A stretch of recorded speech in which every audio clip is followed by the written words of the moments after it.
pong ginagawa po natin paghahanda, no? Kasi nga kahapon nagkaroon na ng eruption, tinatawag na explosive eruption ang Bulkang Kanlaon na nagtagal po ng 56 minutes, nagbuga ng abo for 21 minutes at merong mga volcanic earthquakes. 5,011 tons po ang binugang sulfur dioxide. Ang una po nating mararanasan po sa kapaligiran, no? Dala po ng hangin. I think it was like southwest or southeast yung yung wind flow. Kaya yung meron pong mga bayan na apektado po ng abo. At yun po yung panganib po ngayon sa kapaligiran. For now, no? Ano po ang ginagawa po nating aksyon para po dito? Yusek, dito po sa ashfall muna bago po yung paghahanda natin ng evacuation and all of that. Nawala? Yusek. Tama po. Base po sa ulat sa amin. Hello? Yes, go ahead po. Base po sa ulat. 12 barangay po kasi yung naapektuhan ng ashfall kahapon nung umaga nung pumutok nga po yung Bulkang Kanlaon. Kaya hinihingi po natin kung ano po ang kailangan nilang tulong. Subalit, nakahanda sana kaming ipamahagi yung mga nakahanda natin mga face mask upang maiwasan po yung pagkakasakit nila. Subalit, wala naman po silang request na face mask. Yun po, pati tubig, nagpadala rin po tayo. Yun lang po yung immediate nila kailangan yun sa face mask at tubig. Sang-ayon po doon sa mga local government units. So, 12 pong mga lugar sa La Carlota po yung binantayan po natin. Dahil nakita po namin yung mga ulat at mga videos na talagang may mga ashfall po doon. Yung iba makakapal, yung iba manipis. Subalit, pagtangay po yan ng hangin, yun po yung delikado po kasi sa kalusugan ng ating mga kababayan. Lalong-lalo na yung mahikain, yung matatanda, may mga comorbidity. COPD, di ba? May mga pulmonary po na mga illnesses. Go ahead, Patrick. Pati skin irritation. Ayun, Yusek, I was going to ask, nagsabi po si Director Bacolcol na minor pa lang yung nangyari kahapon. And parang we have to brace ourselves, especially the people near Kanlaon, for the big one, yung the major one. Do you think, how serious or how major what are we expecting po? Kung minor na yung kahapon lang, paano po yung worst case scenario po na inaasahan po ninyo? Una-una po, yung level 3 po kasi tayo ngayon . So pag talagang natuluyan pong sumabog yan, although binibigyan ho nila ng pagkakaiba, yung eruption sa explosion, explosion yung pagsabog.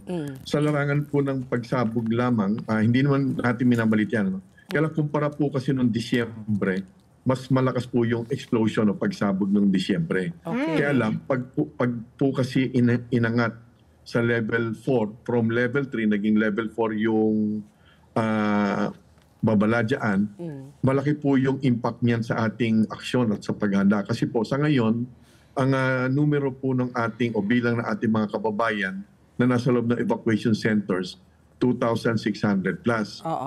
In terms of individuals, 8,000 plus po yan. Kaya lang, pag nag-level 4, from 6 kilometer danger zone, magiging 10 kilometers. Ang mangyayari niyan, madadagdagan yung kinakailangan lumikas ng at least mga 90,000 po na individual. Wow! Oo, marami po yun talaga. 90,000, okay. Oo, hindi naman po natin inaasahan lahat yan ay pupunta sa evacuation centers. Subalit sa assumption po namin, dapat handa po na kalahati man lang yan. Ibig sabihin, 45,000 more or less ang kailangan pumunta po sa evacuation centers. Yung iba naman kasi, pupunta po sa mga kamag-anak. Kaya lang, ang dami po noon. Yung 45,000 individuals, parang 9,000 to 10,000 families po yan. Depende po sa lahat ng pamilya. Madami po talaga yun. Yusek, yung pong kasi nabanggit din po na ni Ginoong Bacolcol na there's a possibility of lava flow. At ang sabi nga po dun sa mga residente doon, stay alert, manatili kayong alerto. Ano po yung plano natin in place? Ano po yung protocol natin in making these residents aware? Yung paano yung mga alert po sa kanila, yung pag-alerto na merong tungkol po sa pangyayari. Ano yan? Cellphone? Yung kanilang mga lokal na official sa sa kanilang mga barangay. Paano pang pagpapalagana po ng impormasyon as far as mga alerts are concerned? Oo, tama po kayo. Kasi nga, maulan na po doon sa area. No? Unang-una, dire-diretso po yung ating pakikipag-ugnayan po through our local, meron po tayong Regional Disaster Risk Reduction Council at nagkaroon na rin po tayo ng National Task Force for Canlaon. Nung una, Regional Task Force lang po yan. Kaya lang pinag-utos ni Pangulong Bongbong, naging national na po yan. Ngayon, tama po kayo, nandun pa rin po tayo sa pagbigay ng babala. Ginagamit po ngayon ay yung, of course, media, cellphones, yung radio system, di pa po tayo umabot sa gano'n. Ano? Naku. So, dissemination through hanggang barangay naman po yan. Buti nga po na itanong niyo po yan. Ang pangarap po sana natin, pero wala pa po tayo, sana sa 2026 budget, magkaroon na po tayo nung, ngayon lang po namin ina-announce sa media, no? Kasi wishful thinking lang po ito.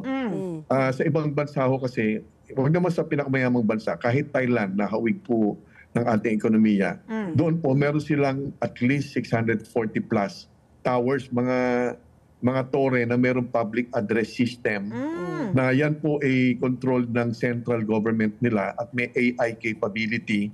Ibig sabihin, on top of the usual media announcements, text blast na minsan na-fake news pa nga po ngayon yung text blast, yung mga word of mouth, may lag time po yan eh.